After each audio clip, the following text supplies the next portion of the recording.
What's happening, beautiful people? My name is Mike LaBelle. Welcome back to the playbook. Today, we're talking about defending. You want it, we're providing it. If you find this helpful, drop a like, share it around the community. Let's begin. Let's start with some fundamentals. When it comes to player switching, and people ask all the time, so I'd like to address it. I would say 90% of my player switching is with the right analog stick. The other 10% with L1. So if you have not started player switching with the right analog stick, you should begin now. You see the freeze frame? I've made an investment. I've got goodness for you. Left back, we're going to put this man into position. I want to challenge that winger. And after I've put him into position, I've moved that left back. I'm then going to switch as quick as possible. As you can see here, I've got a guy in line. I've got a center back in position. And something that I've noticed in particular with FC24, you want to close those gaps. I don't want to let you turn and run. I don't want to give you a free opportunity. I have to close the spacing and then make contact. The tackling is different. The slide tackles are different. The animations are different. With that being said, my opponent, I cannot allow the opportunity for him to get on the pitch and turn me and take off. So we're going to close that gap.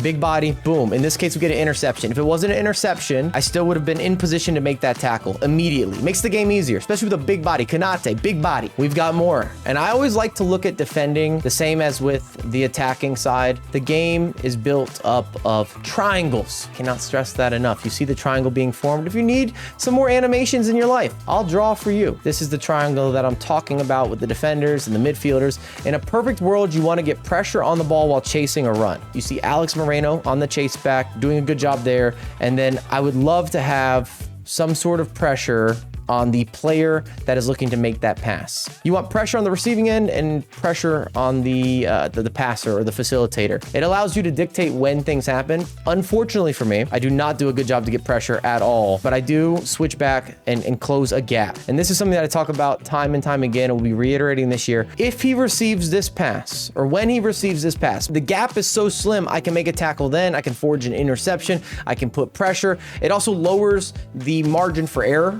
If you have a big gap there, you can swing and miss on the defensive side. We're trying to eliminate that. Even more so if you've got big body players, big body center mids, you could stand them up. You want to be in that type of position. So we're in the right spot. Play continues. There's your tackle. We intercept and it starts our attack. Here's some goodness. Opposition, Alvarez got space to work with. You can kind of see the game of what the situation looks like for our end.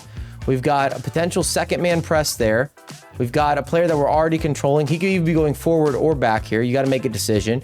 And then you've got, again, a third player in a good position here. So let's see what happens. We just want to make things more difficult. Defending is a game of percentages. Every additional step that your opposition has to take, whether it's an extra pass, an extra dribble, swinging it around to the back, it builds in your favor if you're on the defensive side. Unforced errors happen all the time. You catch rhythm. You get where I'm going. I hope you understand what I'm spitting. Pass to the inside here, and something that I can't stress enough, and I want to make more of an advanced video on this. I'm going to make a lot of defensive videos. I'm letting you know now. In this matchup, I'm going to switch to the center midfielder here, and then not only am I going to look to anticipate the turn, I'm going to overplay purposely, and that's mainly because I have good coverage. Look at my opponent's potential options. This is a difficult pass to make. He's now already started this. He's going on a run, but that run, there's not a lot for him to work with. He needs time to get into the space. In fact, he needs time to get into that space. Will there be space available? Yes, but it's just not open just yet. But I'm going to overplay that side of the pitch. You're going to see in just a moment. I want to make sure that he has to do at least an initial turn, another turn, something to break me down. I need you to do something to break me down. I'm not going to give you what you want for the free. Absolutely not. This is where I talk about being aggressive versus being passive. Look at that. Where is my defender? Look at this. I'm overplaying. I'm overplaying completely. I'm going this way. You can see that my man is overplaying. That's to make sure that you don't get a free angle. I'm not going to give that to you. You're gonna have to beat me in a different way. He turns, we get the interception. He actually goes for a first time pass, and then it starts an attack here. Razzle dazzle, we don't finish, but you get the idea how quickly the game can shift. Last of the player switching, he's got DePaul. I was trying to get him stuck in on a double team. I didn't do a great job with it. My players moved a little bit slow, but the idea was to kind of guesstimate what was gonna happen here. And as always, you wanted to put pressure on the ball. I'm telling you, sometimes just offsetting rhythm is just as valuable as making a tackle or an interception. He gets the turn. Right here, I'm already thinking worst case scenario. So I want to make sure that I grab a player, and in this case, a center back, and I'm going to be tracking these runs. I do not want to allow anything back here. That's a problem area. And at the moment, my opponent has 2 potential runners. I would rather him have a check-in pass there. So as long as I cover the most dangerous between these 2 players, which would be whoever's going further from the offensive end, and again, playing the percentages. I can't stress that enough. It will be a theme in all the videos. I just want to make sure that my defender is covering the run. We switch to the center back. You see I'm switched before the over-the-top through ball, and now I have space to work with. I have a margin. You can see the gap as we zoom in. I've probably got 4 feet ahead of him on this chase back. So even if I don't have the fastest player, I still should get there first. And in this case, good example, put your body, stones, recovery, and now we're starting our own attack. Slide tackling. And I can't remember doing this type of breakdown in previous iterations. It's been quite some time. Slide tackles are back. FC24, slide tackles are back. The way they connect, the distance they cover, even some of the interceptions, you're going to be impressed, and you want to start using this. Don't overuse it, but you want to start adding this back into your arsenal from a defensive stance. And typical rule of thumb in previous iterations, you don't slide tackle unless it is literally your last resort. I'm not saying it's becoming a first choice, but many more situations will allow you to gain a greater benefit from a slide tackle versus a standardized tackle. Slide tackle 101. McAllister looking for options. DePaul, spacing. Let me check that spacing. Stones, he's ready. He's assertive. The man is on a mission we're happy about. He's going to close this gap. And something that's different. If I went with a standard tackle in the same circumstance, I'm taking a risk of not getting there first. That's why I was trying to say you're actually more efficient with slide tackle depending on the circumstance. Look at my man Stones staring it down. We're gonna let it rip, and then we overtake possession. And not only do we overtake possession, we retain possession. This becomes an offensive attack for us, and it breaks up the play in the 45th minute. We're on the offense, but not for very long. Interception here, big touch. You see me switch players to Kanate again. Big body Kanate. Highly overpowered if you're looking for an option. And again, we've got gaps to work with. We can do this. And if you see Pedro on the reverse end, this man that's coming at me, he's already taken a sprint dribble. I can close that gap. I can take full advantage. And I talk about disrupting timing. Who's he going to pass to right now? Even if, let's say, he sees me coming and I'm not able to close that gap, there's no offensive options that are really available. Maybe he could dump off and he could go back side to side, but that doesn't bother me.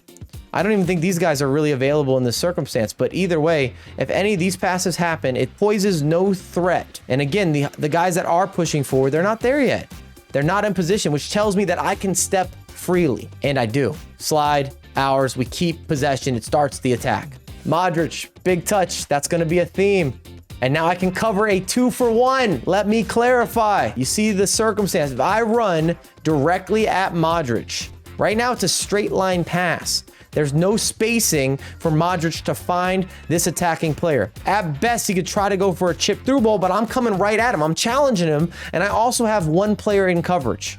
And what I mean by that is Kanate is in a good position to make the chase back if needed. I've still got one player ahead. So it tells me that I can be aggressive here. None of the other options for my opponent are posing any sort of threats. Look at the other players on the pitch. No damage can be done here. So it tells me again, triggers me, says, let's go, be aggressive, put some additional pressure, make contact, be physical, slide, and look at the distance covered. Can I run that back? Look at the distance. Again, Modric, he's not really taking that big of a touch, but look at this, bam. I'm in there, like swimwear, Gravenberch turns, and now I'm ready to rock and roll. It starts my attack, it makes the game easy. Don't worry, I've got more for the fam, and we're already starting out. Pressure right here. Kevin De Bruyne, I don't like it. I'm on your back, I'm giving you that extra oomph. He makes the pass out wide, not a big deal. What happens from here? First touch, a little bit of a hefty first touch, an aggressive first touch. Even more so, I don't want to allow Chiesa to attack this wing. It's going to cause problems for me, because there are so many offensive potential threats. They're going to be filling in. They're looking for the pass across. They want him to square it. They want him to whip in something. We can't allow that to happen. We have an option that can cut that out. You ready for this? We're coming for that bread and butter slide tackle. Big touch. Watch it cover the ground, and it forces a reset. Bam, sit down, Wan-Bissaka. Yes, indeed. Appreciate that slide. Let's talk about the standing tackle. And I do want to have an asterisk or a note. Timing is more important than ever with the standing tackle. If you go too early or you go too late, if you go for a heavy tackle and you wanted something that had a little more control, it will matter. It will make a difference. Your opponent can turn and run and take off on you in a heartbeat. Left stick dribbling's got some responsiveness. Let's discuss Sane down the wing.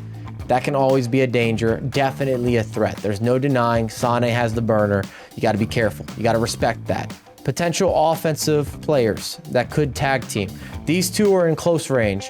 If he's able to switch the pitch, so be it, but he does have options available in order to create that switch. So what are we going to do here? Because we have players chasing back, and that's worth noting. You got one on his hip, hopefully to be on a hip, and then you've got a few different options in terms of, do we want to try to address this, or are we trying to bait a pass? Understood? I'm giving you inside information. What's happening up top for me? Sane attacks, makes the pass. We've got that forward touch. I know in this position, you can already see with my Kanate, I've started overplaying on purpose. I'm almost cheating towards Sane. It looks as if this could be the pass that he wants to make. But with that being said, it also means it's time for me to potentially make a tackle because I want to disrupt rhythm, which I will be a broken record. As it currently stands, no player is in a position from all these attackers to hurt me immediately. Now, if you give them an extra second or two, for sure, Rashford's going to be able to facilitate. I also have players surrounding me. I have help. You want to take advantage of that help. I've got him pinned in, but only for the moment. So I'm going to go for this tackle, and then you've got to time it. We step. I overplay purposely because, again, that's the most dangerous threat right now. I want to make sure if you go for that pass, if you want to make that pass going up against me, I've taken it away, or I've done the best of my ability to make that pass more difficult, because every other pass that is currently open, you name an option, is not an immediate threat. None of these players are immediate threats. They're not. However, Sane into space, immediate threats. We do not want to allow that. You're going to see a step. We go for the tackle, the interception, and it starts our own personal attack. It's a beautiful thing. Hey, yo, we've got more examples. And Sane, he's causing problems. And we're going to try to make contact in multiple confrontations, scenarios, opportunities, if you will. And we don't get it, at least not on the first try. Sane re-orchestrates. It goes back to him. And then this is the position I'm teaching this heavy right now. You want to make sure you close gaps. I have ran into a problem time and time again. If I don't close gaps, the offensive players, especially guys that have the burner, they are beating me. They're causing issues. They're sprinting right by these defenders. However, if I can get there, close the angle, I'm getting the interceptions, I'm taking the standing tackles, I'm opening up angles for the slide tackles. I'm just presenting a better package for yours truly, and that's what I care about. I want clean sheets. Now we get that touch that we were looking for. Pedro with a little bit of a heavy touch. I highly recommend this Gravenberch item, but Gravenberch, oh yeah, long legs. We're gonna go for it here. We're gonna step in. It's kind of, again, a scenario where we can get some helper. And what I mean by that is by bringing Gravenberch over, it also cuts off this player as a target. And remember, we do not want to allow strikers or the furthest attacking player. I don't want to give him an opportunity to get on the ball. I don't want a through ball. I don't want anything to deal with whoever's closest to potentially scoring on my goal. If anything, I want my opponent going backwards. So if he's going to go back to Sane, your overlapping run with Pedro, center of the pitch here. It's not ideal. These are all dangerous positions, but they're less dangerous than if he were able to get the ball into that attacker. So we're going to make sure that we're chasing back with Gravenberch, and while we're chasing back, while I'm attacking this angle, I can also get an opportunity to make a tackle on Pedro. So that's what we're going to do. We're slotting in so we can make an interception or tackle. We have a 2-for-1, which you're going to hear constantly if you watch any of my videos. I love these types of scenarios. Gravenberch gets in there, here's a tackle, and now we're off to our own attack. Another function that I wanted to bring to the limelight, especially when dealing with smaller players, we can make contact. Do you see that with Wan-Bissaka? You can get stuck in. We've got a body type advantage. Take advantage of those circumstances. And you're gonna get in there, you're gonna shimmy, you're gonna shake, you do a little bit of shielding, throw off the speedier player.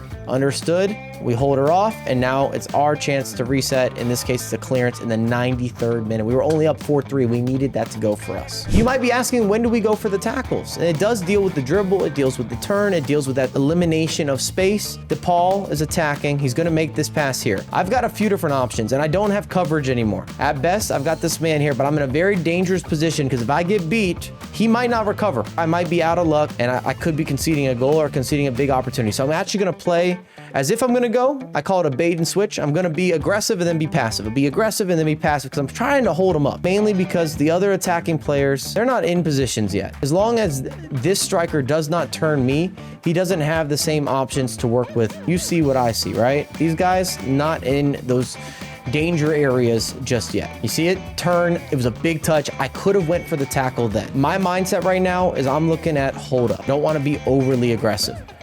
Second touch. Now I know I can get in though, because he also takes that touch out wide. By my opposition going this way, he's not going that way, which is all I need. And it tells me Konate can put a little shoulder in there. It's worth me going for the tackle. I'm always measuring risk to reward. I want to make sure that we alleviate the risk and increase the reward is the general synopsis. Boom, body type in there. It's our go. It's our turn. We're the captain now. Those are the main segments: right analog switching, slide tackles, and standing tackles. I'm gonna give you a few bonus clips. We do need to discuss the running jockey or the sprint jockey, which is not as overpowered or strong this year. And also the double team, the team press, which is super important, but it's how you manage that second player, and you don't wanna pull too many players out of position. Speaking of the team press, so I drop off, and you can see the secondary player. I'm holding the team press as I'm controlling the other player. This man is going to make up some ground. It gives me almost fake pressure. They're not always going to make a tackle for you. In fact, I wouldn't count on that. It's more or less to make sure your opponent is feeling some level of tension. He's not able to just go through the motions. And you can see on my controller if you want to detail that. And if you're looking at it, circle is my double team button. I put out a video with my best controller settings and everything you need to know in terms of settings, just general setup. Let's let the play develop a little bit. You can see him making his fake run. This man is on a target. He's on a mission. He's going to attack. Typically speaking, you can't count on the secondary press to make the tackles, but if the offensive player challenges a secondary player or an AI player that is pressuring, of course, an overtaking of possession or a tackle or a mistake or an interception, all that can happen, and it does happen. I just want to be clear that it won't be something you should expect. That shouldn't be something you're anticipating always going to go in your favor. You're going to have to make tackles on your own. That's the point that I'm getting after here. But in this case, he turns, you get a little bit of a lunge there, we switch over, and now we've overtaken possession. But it all started with a team press. I often use the secondary team press, get a player in a position, and then when he's close enough, I'll swap over and make that tackle. Understood? We get near him, and then we pounce. In hindsight, we might be making a double team section here. This Diani, dangerous. We're chasing back. You can see that I've already started the double team. Between these two players, we're playing a two-man game. Someone's got to go for a tackle. Someone's got to interrupt this play. Someone has to put her under pressure. It is a scary situation when attackers are running at you, and even more so when you look at all the options that she has available that are in close proximity. These guys are ready to do the business. It's quick, but what happens is we switch over to Virgil van Dijk, overtakes possession. You saw that we went from the team press or the secondary press, and then we switch to that player as he's in a better position, just based on how our opposition moves a player, how the touches look, you name it. You got to do a lot of micromanaging if you want to be an upper tier or upper level defender. Let's close this bad boy out. We've got a break. You got options here in place. I have to make a decision. We're in a dangerous position. You can see what I'm trying to do. I've got Konate, and this is the runner. Can I potentially work out something on an offside line? When do I step? I'm trying to stay even as long as possible, just until I feel that she is going to be offside. And in this circumstance, I can kind of measure that line directly.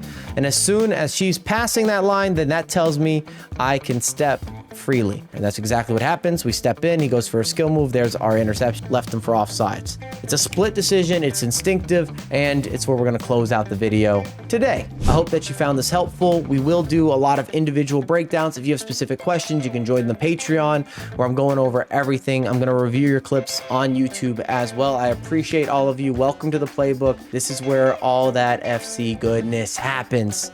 And as always, I have a lot more content coming out ASAP.